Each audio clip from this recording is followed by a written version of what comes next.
Shalom y bienvenidos a Vía Haftaj Israel, una frase hebrea que significa amarás a Israel. Esperamos que se queden con nosotros, ya que nuestro maestro, el Dr. Baruch, nos compartirá una enseñanza expositiva de la Biblia. El Dr. Baruch es profesor titular del Instituto Zera Abraham, con sede en Israel. Aunque todos los cursos en el instituto se imparten en hebreo, el Dr. Baruch se complace en compartir esta enseñanza en inglés con doblaje al español.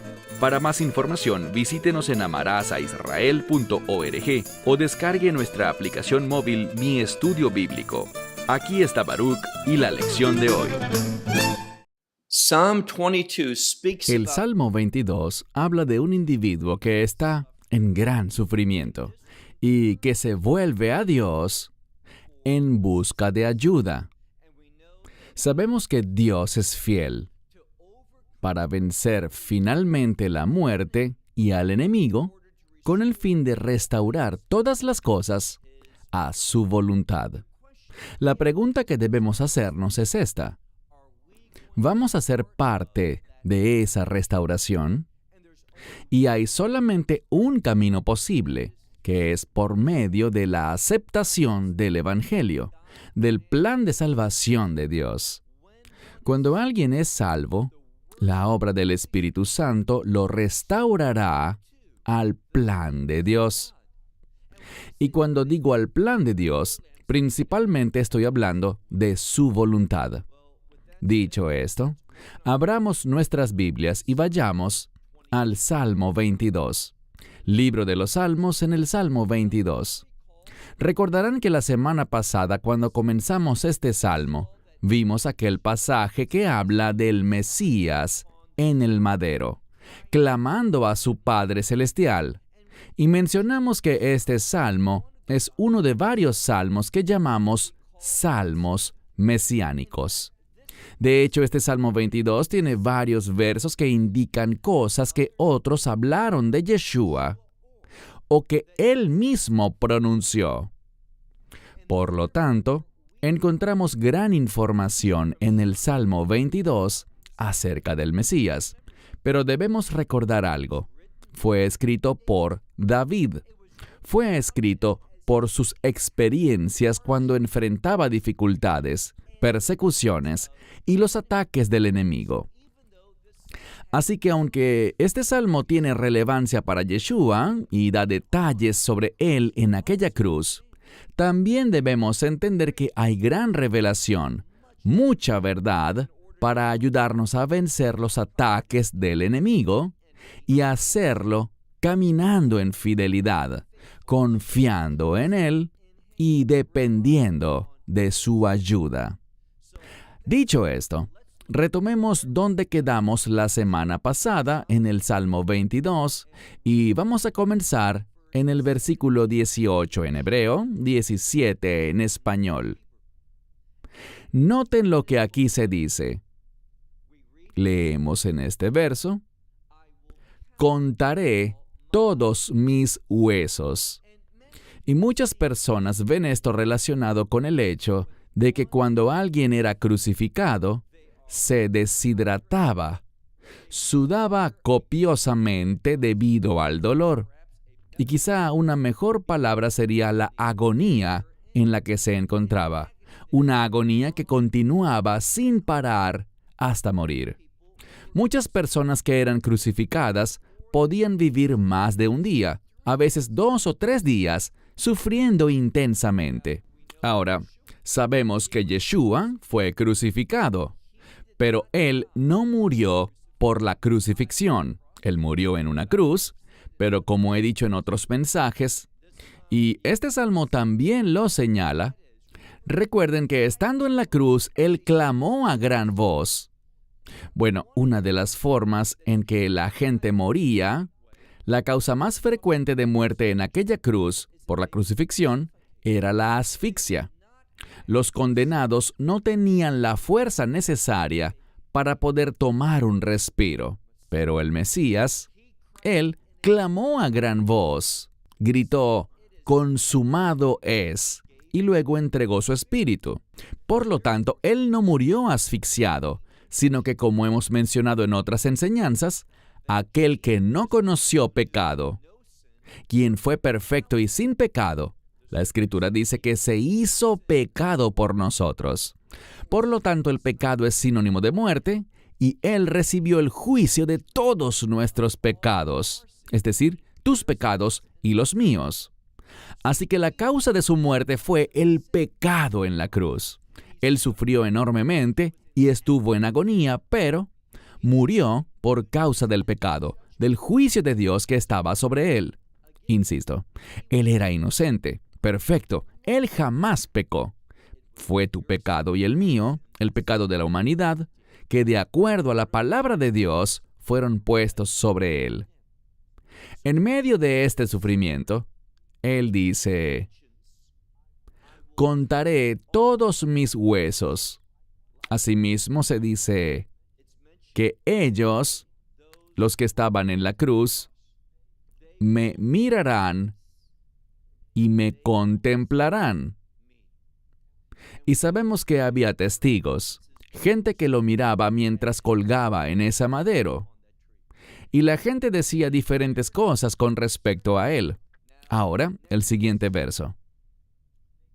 Dividieron mis vestiduras entre ellos, y sobre mi ropa, y se usan dos palabras, la palabra levush, con lo que uno se viste, y beget, que significa ropa. Sobre mi ropa echaron suertes. Esto se cumplió, lo sabemos, cuando leemos los relatos de los evangelios. Este es otro ejemplo de cómo este salmo se relaciona con el Mesías Yeshua y su obra de redención. Y aunque Él murió, sabemos, y esto es un testimonio para nosotros, que fue resucitado. Dios el Padre lo levantó de entre los muertos, y eso nos da también a nosotros esperanza en la resurrección. Y tú, verso 20 en hebreo, 19 en español, y tú, oh Señor, no te alejes.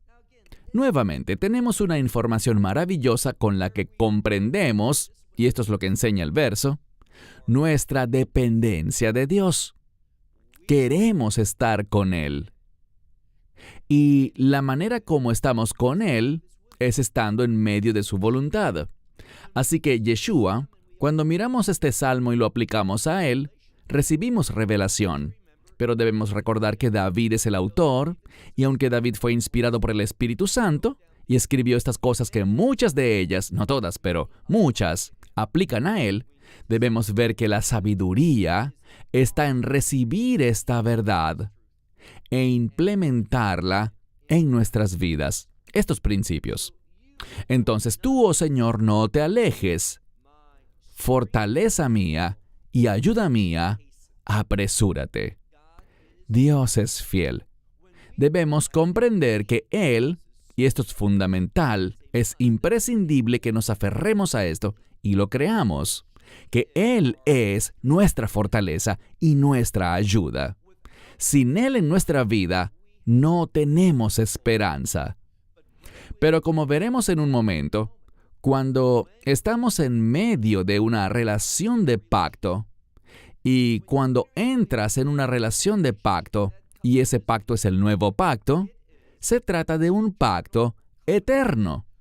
Lo que digo a menudo es esto, citando al autor de Hebreos: si la sangre de toros y machos cabríos y ovejas tuvo un resultado positivo, Dios miró esa sangre y hubo beneficios de esa sangre en la vida de la gente. El autor de Hebreos dice, siendo así, ¿cuánto más lo tendrá la sangre que fue derramada por ti y por mí del Hijo unigénito de Dios? Así que Él es en verdad nuestra fortaleza y nuestra ayuda. Y el escritor dice, apresúrate, es decir, reconoce que sin esa fortaleza, sin esa ayuda de Dios, por medio de una relación de pacto, este hombre no tendría esperanza. Dice en el verso 21 en hebreo, 20 en español, salva mi alma de la espada. Y ciertamente esto era muy relevante en aquellos días, cuando una de las formas más comunes de morir en batalla era por la espada, ser herido por una espada. David fue perseguido por Saúl, fue perseguido también por los enemigos de Israel. Así que esto era relevante en su vida.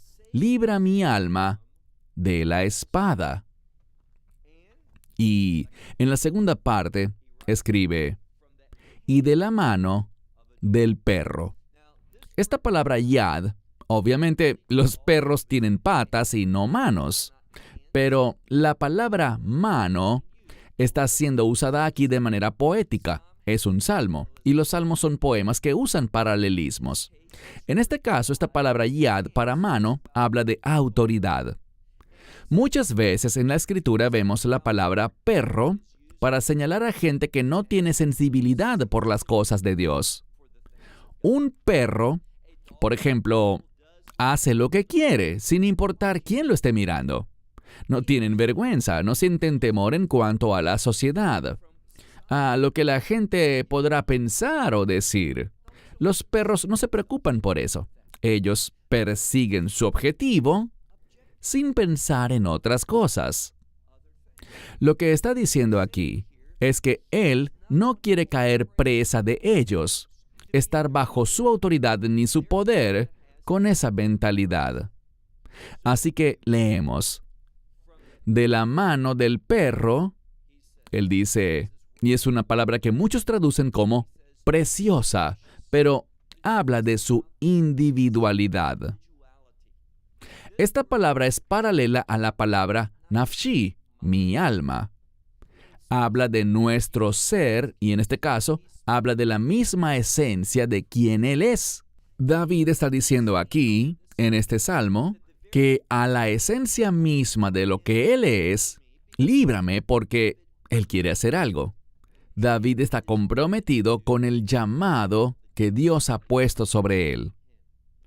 ¿Y qué quiere hacer? Mira el siguiente verso. Él sigue hablando y dice, sálvame de la boca del león. Y esta es una palabra, si lees y estudias este salmo y te fijas en la primera parte, hablamos de la palabra arié y la palabra arí, ambas relacionadas con león. Y esta es la palabra arié. Sálvame de la boca del león y de los cuernos, y esta es la palabra ramim, que probablemente habla de algo como un bisonte o algún tipo de animal grande. Dice, de los cuernos, y los cuernos no se refieren solamente a una amenaza, sino también hablan de fuerza y poder. Así que dice, y de los cuernos del búfalo, tú me has respondido.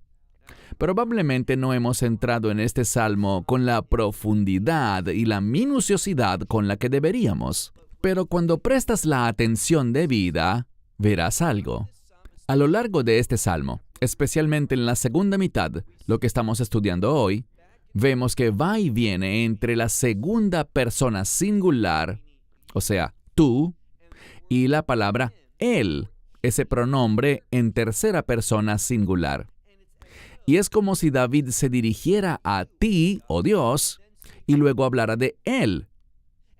Es claro que habla del mismo sujeto, pero aquí está lo hermoso. Hemos dicho que este salmo es mesiánico, y es como si hablara del Mesías en tercera persona, y luego hablara con Dios el Padre en segunda persona. Y este ir y venir entre la segunda persona singular y la tercera persona singular dice mucho acerca de la unidad entre Dios el Padre y Dios el Hijo. Mira ahora el verso 23 en hebreo, 22 en español. Anunciaré tu nombre a mis hermanos. Nuevamente, el nombre. Este es el nombre de Dios, relacionado en este contexto, este salmo es mesiánico, con el nombre del Mesías. Y está hablando aquí, como mencioné, del llamado de David, que todos somos llamados a ser personas que testifican, que revelan la verdad de Dios y, por supuesto, su plan de salvación. Así que el autor aquí, el rey David, está diciendo: anunciaré tu nombre a mis hermanos, en medio de la congregación te alabaré. Bien, no habría necesidad de que él dijera el nombre de Dios, porque sus hermanos lo conocerían, y está hablando de Am Yisrael, el pueblo de Dios. Ellos conocían ese nombre. Pero este salmo es mesiánico. Podría estar enfatizando la responsabilidad que tú y yo tenemos de compartir el nombre de Yeshua con otros. Y también de alabarle a Él, tal como dice aquí, te alabaré. Mira el verso 24 en hebreo, 23 en español. Los que temen al Señor lo alabarán. Esa es la clave. En esta frase tan simple, ¿cuántas palabras en el texto hebreo? Yirei Hashem Jaleyuhu, que significa los que temen al Señor, ellos lo alaban. Y realmente está en tiempo pasado, lo que implica que ellos tienen un testimonio, tienen un historial de alabar a Dios. Además, toda la simiente de Jacob. Voy a tocar este tema muy brevemente, pero es algo muy desafortunado. Y cada vez que hablo de este tema, recibo numerosos correos, quizá la mayor cantidad de críticas por correo en cuanto a lo que voy a decir ahora. Y me refiero al nombre de Jacob. Fíjate en el contexto aquí. Estamos viendo algo y el paralelismo de cada salmo es crucial para ayudarnos a entenderlo. Estamos equipando aquí a los que temen al Señor con los que lo alaban. Y dice, toda la simiente de Jacob. Jacob no significa engañador, sino que Jacob significa el que persigue a Dios o el que va detrás de Dios. Y cuando te fijas aquí, aquellos que van detrás de Dios ven la prioridad en esto. Tienen su prioridad en Dios. De eso se trata el temor del Señor. Así que toda la simiente de Jacob, ¿qué hará? Ellos lo honrarán a él. Y asimismo, lo temerán. ¿Quiénes? Toda la simiente de Israel. En este verso estamos viendo lo que la Torá nos enseña, y es que la palabra zerá, simiente en hebreo, es tan significativa. Lo vemos con respecto a Zerá Abraham, la simiente de Abraham, refiriéndose al Mesías, pero también refiriéndose a la descendencia por la fe, por la misma fe de Abraham Avinu, nuestro padre Abraham.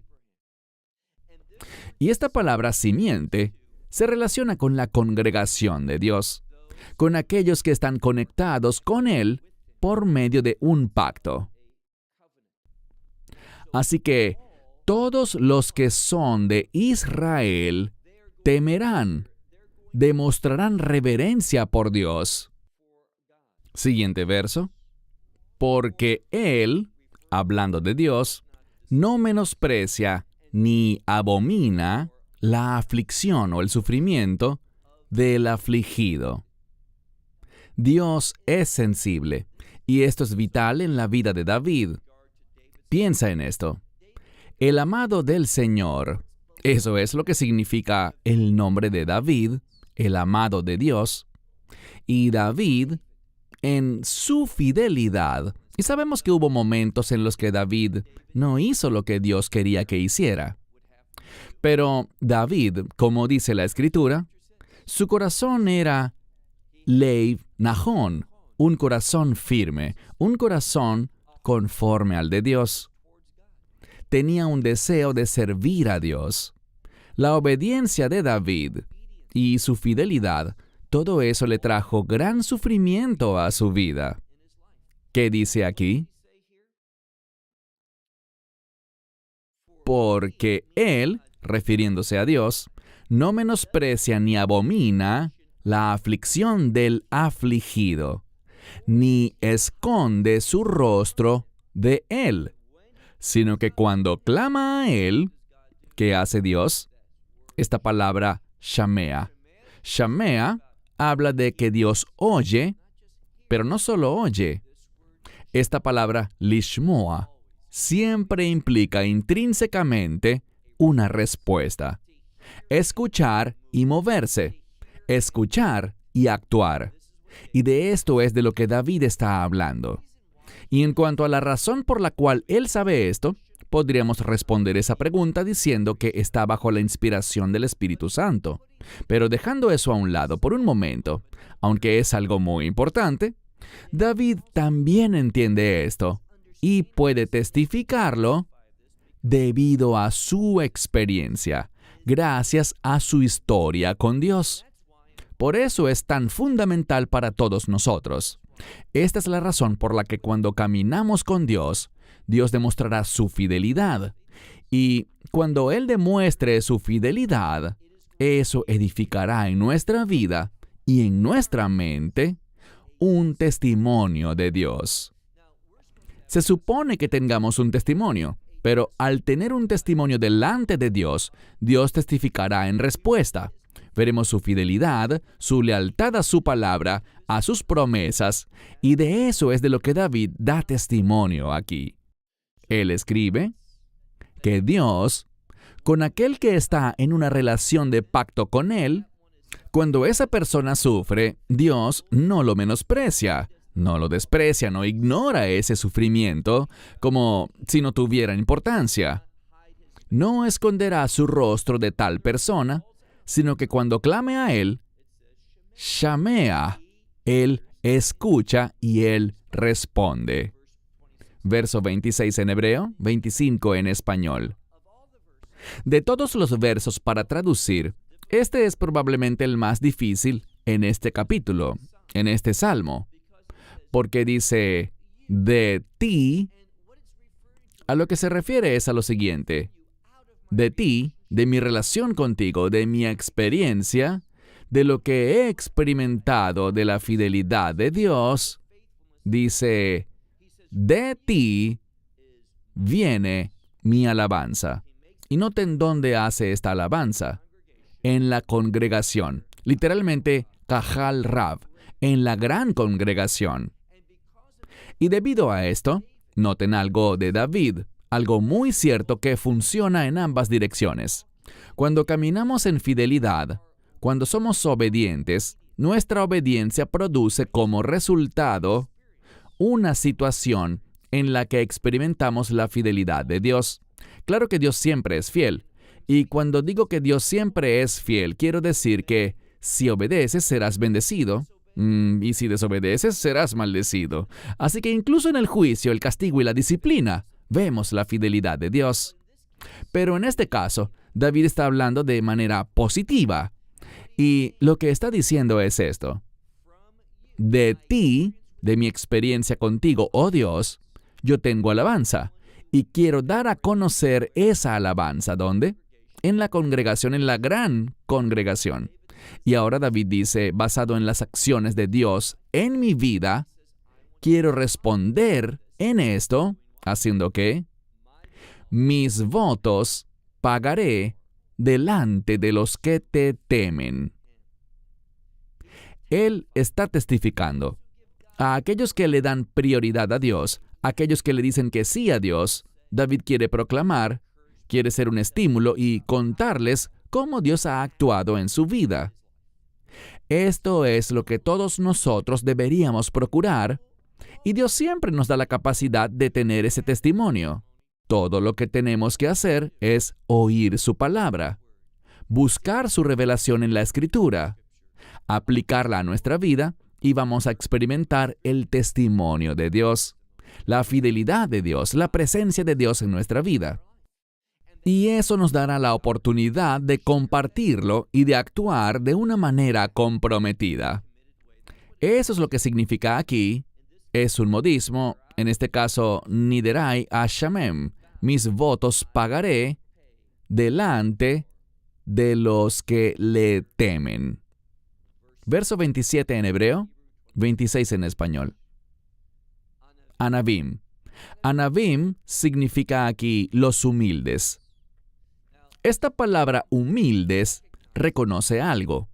Una persona será humilde, verdaderamente lo será, cuando reconozca la grandeza de Dios.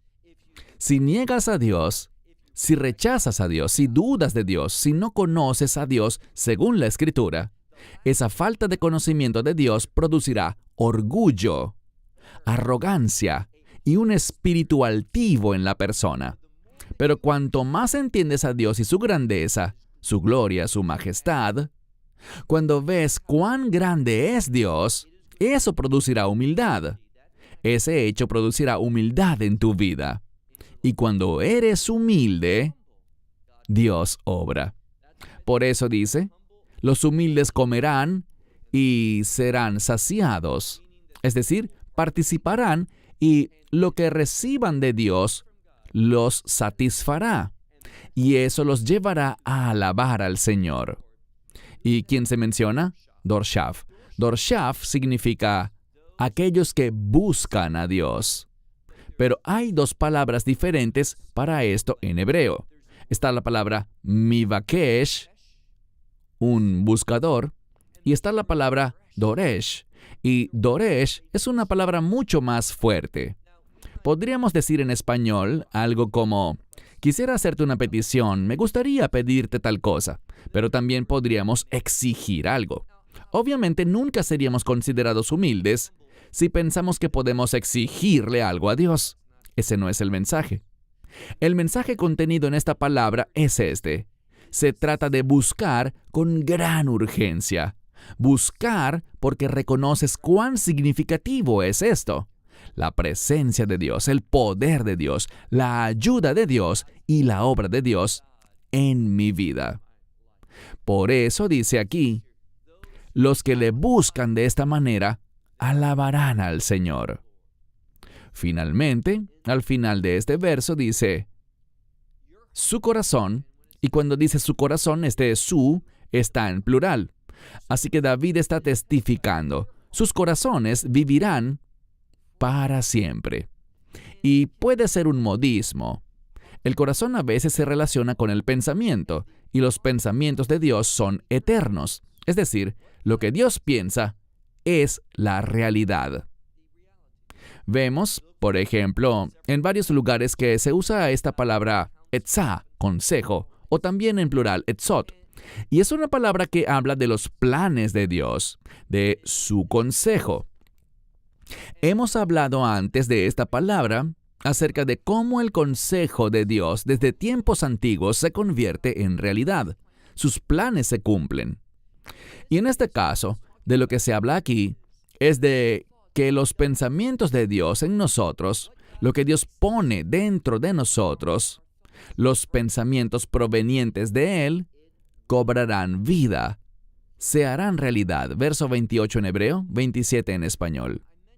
Les hablé de un pacto hace unos minutos, y siempre señalo que cuando aparece esta palabra lizkor, que significa recordar, cuando esta palabra aparece en el texto, bien sea en hebreo, en el Antiguo Testamento, o en griego, en el Nuevo Testamento, la palabra recordar, o él recuerda o se acuerda, como quiera que se conjugue, siempre se relaciona con un contexto de pacto.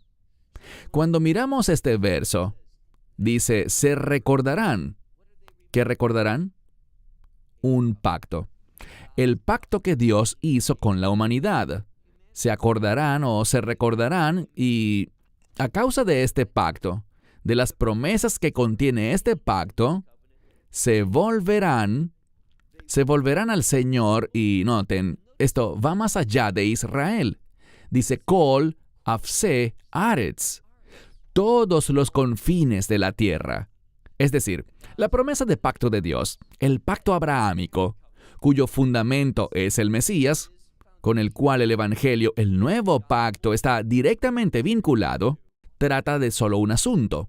No es únicamente para un pueblo, no solo para los hijos de Jacob, sino que dice, hasta todos los confines de la tierra. Y aquellos que recuerden y se arrepientan, Eso es lo que significa volverse. Dice, se volverán a Dios a causa de este pacto y adorarán ante ti. ¿Quién? Kol Mishvachot Goyim. Todas las familias de las naciones. En el libro de Génesis, en el pacto con Abraham, dice Kol Mishpachota Adamá, todas las familias de la tierra. Pero es la palabra Adamá para terreno o suelo, hablando del hecho de que la humanidad fue hecha de Adamá, de polvo o de tierra. Por eso el primer hombre se llama Adán. Como fue hecho de Adamá, se llamó Adán. Esto es simplemente una referencia. Este salmo es mesiánico. Se relaciona con la obra de Yeshua. Este mensaje de Yeshua, este plan, este propósito, esta mente de Dios que Yeshua fue a cumplir, haciendo la obra de salvación para que pudiésemos experimentar lo que decíamos al principio, restauración. Este es un mensaje para todas las familias de las naciones. No importa de qué cultura, de qué grupo o raza seas, este mensaje es para ti, porque del Señor es, y me encanta esta palabra, la que vemos aquí, Amedujá, el reino. El reino le pertenece a Él. Y todo lo que está diciendo aquí, en este Salmo 22, tiene implicaciones de reino. Es cuando ponemos esta verdad en nuestra vida. Sí, vamos a tener un testimonio. Sí, vamos a experimentar la fidelidad de Dios y todo va a dar testimonio de la realidad del Rey del reino y del carácter de ese reino que será visto en nuestra vida. Sigamos leyendo. Se acordarán y se volverán al Señor todos los confines de la tierra. Se postrarán, un término de adoración, o podríamos decir, caerán postrados ante ti todas las familias de las naciones, porque del Señor es el reino, y Él, Moshel, Él gobierna entre las naciones. Verso 30 en hebreo, 29 en español. Comerán y adorarán. Ahora, ¿qué comerán? Toda la grosura. Esta es una palabra para lo preferido, lo mejor de la tierra. Todos los que comen de lo bueno. Este es un modismo para señalar la provisión de Dios. Cuando hablamos de Kol Dishnei Eretz, toda la grosura, todo lo escogido de la tierra, habla de la bondad de Dios que Él provee. Cuando participamos en esto, como dice el Salmo 34, prueben y vean que el Señor es bueno. Cuando lo hacemos, seremos conducidos a la adoración. Segunda parte. Esto tampoco es tan difícil de traducir, pero es un verso que puede ser complicado en su segunda parte. Dice, delante de Él se inclinarán todos los que descienden al polvo. Y esto habla de la humanidad. Puede que esté hablando de la mortalidad de la gente. Cuando reconocemos nuestra mortalidad, vamos a volvernos a Dios, vamos a inclinarnos en su presencia. Su alma no vivirá. Entendamos esto. La palabra para alma es nefesh. Aquí dice nafsho, su alma. Y esta palabra puede relacionarse simplemente con la vida física de la persona. Por eso es tan importante prestar atención al idioma original, porque dice, por ejemplo, en el libro de Génesis, que Dios creó al hombre y éste llegó a ser un ser viviente. ¿Cuál es la palabra para ser viviente allí? Nefesh. Debemos hacer una distinción gramatical y de vocabulario entre la palabra nefesh y otra palabra, neshama. Una habla del alma y la otra también, pero nefesh tiene un sentido más físico y temporal. Implica que tenemos vida ahora mismo, vida física, desde que nacimos. Y esa vida física tiene fin.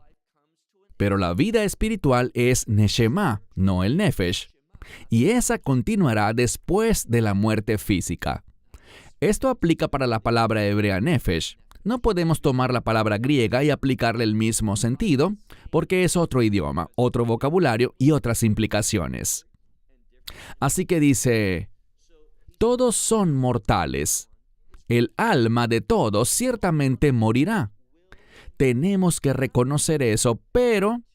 Siguiente verso 31 en hebreo, 30 en español. La simiente. Noten la diferencia. Sí, hay seres mortales sin esperanza. Descenderán al polvo y su alma morirá.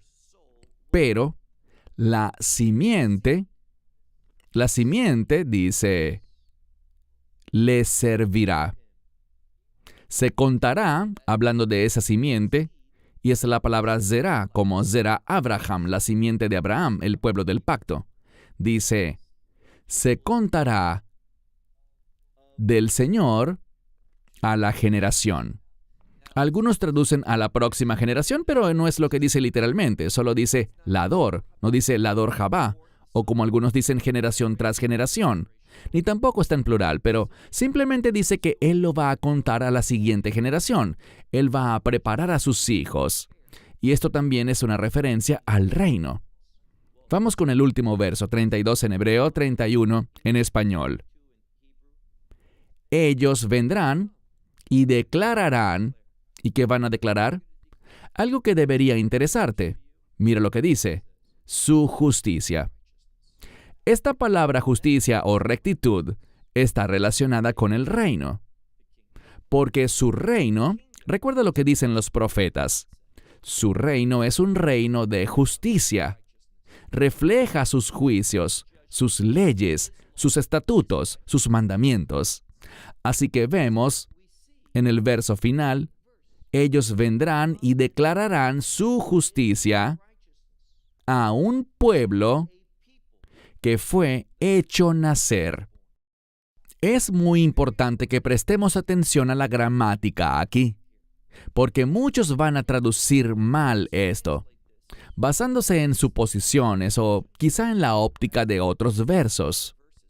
Pero si prestamos mucha atención, dice, en las últimas palabras, las últimas 4 palabras del texto hebreo, Le'am nolad ki asa. Y esta palabra nolad tiene que ver con uno que ha sido nacido. Y no solo habla del hecho de que nació, sino de que fue hecho nacer. En otras palabras, esta idea de ser nacido subraya que ocurrió un acto el cual dio vida. En esencia, estamos hablando del segundo nacimiento, que viene por la fe en la gracia de Dios. Todo envuelto en sus promesas de pacto, en lo que su pacto produce cuando entramos en una relación de pacto con Él. Cuando Dios, y aquí está la clave, cuando Dios se obliga a sí mismo para con un pueblo a causa de ese pacto. Así que leemos, a un pueblo que fue hecho nacer. Y Él es la razón que los hizo nacer, porque ki asa, porque Él lo ha hecho. Él ha dado esta vida. Él ha producido este nacimiento. Y quiero cerrar con lo siguiente. Hace unos días estaba enseñando en el libro de Mateo, capítulo 19, y allí habla de la regeneración. Y esta regeneración, muchas veces escuchamos ese término y solemos pensar en la regeneración individual, en nacer de nuevo, ser una nueva criatura, y eso está bien. Pero, en realidad, cuando esa palabra es usada en el libro de Mateo, habla de regeneración en otro sentido, en ese contexto. Y me refiero al Hijo del Hombre, el Mesías Yeshua, sentado en el trono de Dios y trayendo la justicia de su reino para que sea experimentada. Y quiero cerrar con esto por una razón, porque este salmo habla del Mesías en la cruz. Ahora entendemos por qué lo hizo. Él murió en esa cruz para que las personas pudieran nacer de nuevo, ser parte de un pacto, un nuevo pacto que se relaciona con el mensaje del Evangelio, para que pudiésemos ser partícipes de las promesas de Dios, para que pudiésemos comer, por así decirlo, lo bueno, de la grosura de la tierra. Y el hecho de ser receptores de la obra de Dios en nuestra vida producirá que nos inclinemos ante Él, que nos postremos delante de Él para adorarle. Y eso nos irá preparando para nuestra vida en el reino. Podemos tener una probadita ahora, en esta era, pero ese es nuestro verdadero destino. Ser parte de un reino, y concluiré con esto, un reino de justicia y rectitud. Verán, la razón por la que David sufrió al buscar la voluntad de Dios es que David estaba comprometido con la justicia. Y la razón por la que el hijo de David, el Mesías Yeshua, fue a la cruz, fue para que su reino de justicia pudiera ser experimentado por aquellos que invocan su nombre. Cuando estudiamos el Salmo 22, encontramos mucha revelación acerca de la persona, es decir, la identidad y la obra del Mesías. Este Mesías que es el Hijo de Dios, Dios con nosotros, cuyo nombre es Emmanuel. Bueno, cierro con esto hasta la próxima semana, cuando tendremos una presentación muy especial, y es el Salmo 23. Hasta entonces, Shalom, desde Israel. Shalom from Israel. Esperamos que te hayas edificado con el mensaje de hoy y lo compartas con otros. Te invitamos a seguir nuestros estudios cada semana por este canal y por el portal de YouTube de Amarás a Israel. También puedes descargar nuestra aplicación móvil gratuita, Mi Estudio Bíblico. Finalmente, para obtener más información sobre nosotros, visita nuestra web amarasaisrael.org, donde encontrarás otras conferencias de Baruch en audio, video y texto. Hasta el próximo programa. Que el Señor te bendiga en Yeshua HaMashiach, Jesús el Mesías, mientras caminas con Él. Shalom desde Israel.